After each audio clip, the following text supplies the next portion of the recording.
Today we want to take up Chapter 5 in the Chemistry 2 textbook, acid-base reactions. We've talked about acids and bases, and now we want to see how they behave.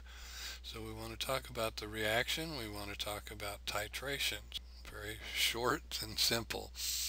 Acid-base reactions are important. The neutralization reaction, which is what we call an acid-base reaction, is a reaction between an acid and a base to form a neutral solution of a salt, not necessarily sodium chloride, but a salt, and water. More extreme pH solutions are changed to a neutral solution, and that's a neutral solution is defined at about pH 7. Now we can do several things with these reactions. We can neutralize stomach acid with sodium bicarbonate in case you had too much pizza. We can adjust the pH of a swimming pool or a hot tub. We can adjust soil pH. All of these involve neutralization reactions or some sort of acid-base reaction to regulate pH. Now titration involves adding an acid or a base to a solution of the other component. If you're titrating an acid, you have a solution of acid and you add base to it. If you're titrating a base, you have the base and you add acid to it. You slowly add it until the solution has a neutral pH. And you do it slowly so you don't overshoot it. Now you can detect pH using a color indicator. One of the standard ways of titrating is to use an indicator that changes color around pH 7. You slowly add the material that you're titrating and watch the color change. pH meter, of course, gives a more accurate indicator of pH, and if you have the time and you have the equipment, it's a much better way to. This is a typical titration setup. You have a long glass tube called a burette that contains the material you're going to add to the solution you're titrating. And the burette is calibrated so that you can see easily how many milliliters you've added. The chart gives some indicators and the approximate pHs that they will have a different color. You notice many of them are basically very light colored at certain pHs and very dark colored at others. So you can watch the pH change and use that to monitor how much material you've got in. pH meter, on the other hand, will give you a direct read of the pH. The pH meter on the right is a typical, fairly inexpensive model. It has the electrode, the little blue thing that is sitting in the solution, and will read out the pH exact. Stoichiometry.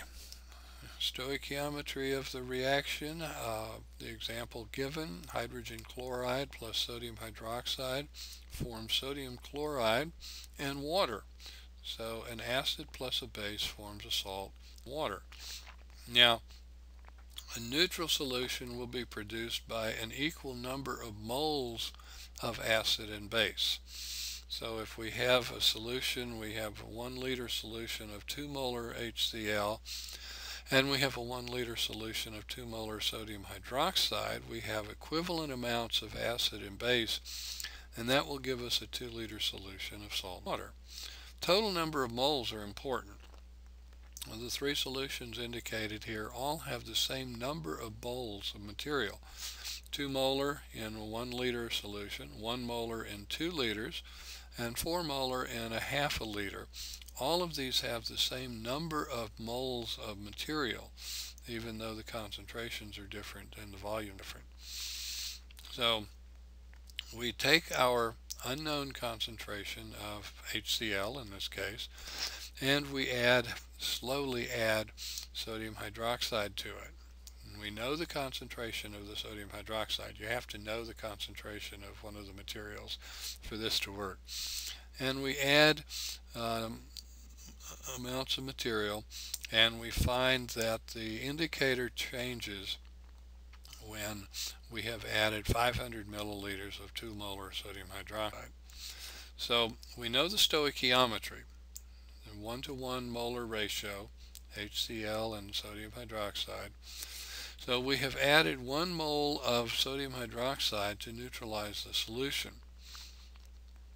So 1 mole, 500 milliliters, 1,000 milliliters per liter, and that comes out to be, if you follow all your units, that comes out to be 2 molar HCl. And you can do this calculation with any amount of material as long as you know the concentration of one and the volume of that material that it takes to neutralize the solution. Now we can, with a pH meter, of course, follow the titration much more reliably. We measure the amount of base and we measure the pH, and we can get a plot similar to the one that we have up here. Before the equivalence point, the solution is acidic. As you get to the equivalence point, the pH changes very, very rapidly. And after the equivalence point, the solution has turned basic. This is the kind of curve you'd get when you're titrating a strong acid with a strong base. Very clear endpoint. In a weak acid and a strong base, such as formic acid is a weak acid. Not all of the protons will dissociate from the acid. To titrate it, you get the formate ion and you get the water formed. You get a different kind of a titration curve here because the material takes longer to dissociate. So you get a more slanted curve, and your equivalence point in this case is closer to 9 because the formate anion is somewhat basic itself. If we're titrating a strong acid and a weak base, you get the reverse type of curve, of course. The ammonium solution, 10th molar, has a basic pH, and you're adding acid to it, and you get an equivalence point that is below pH 7. So you can tell the type of base or acid that you're titrating with. Now here's the chemistry. It's an equilibrium. We'll talk about equilibria later in the course. The base, NH3, will add protons. The acid will lose protons, and you form this equilibrium. If we're titrating a polyprotic acid in a strong base, we get this type of a curve. Polyprotic acid, of course, is an acid that has more than one proton. In this case, sulfurous acid, H2SO3, there are 2 dissociations. The first one, the first proton will go off and form the HSO3 minus anion, and that's the first equivalence point. Here it's around pH 5. You keep titrating, and the HSO3 will go off to form SO3 2 minus and a proton, and that's the second equivalent point. So a polyprotic acid, in this case a diprotic acid, polyprotic acid will have 2 inflection points, 2 equivalence points. A triprotic acid, such as phosphoric acid, would have 3 inflection points. Okay, in summary, the neutralization reaction involves an acid and a base to produce salt and water. An extreme pH goes to a neutral pH. At the equivalence point in the titration, the number of moles of acid equals the number of moles of the base. pH equals 7 at the equivalence point for a titration of a strong acid with a strong base. So there's no side reactions going on.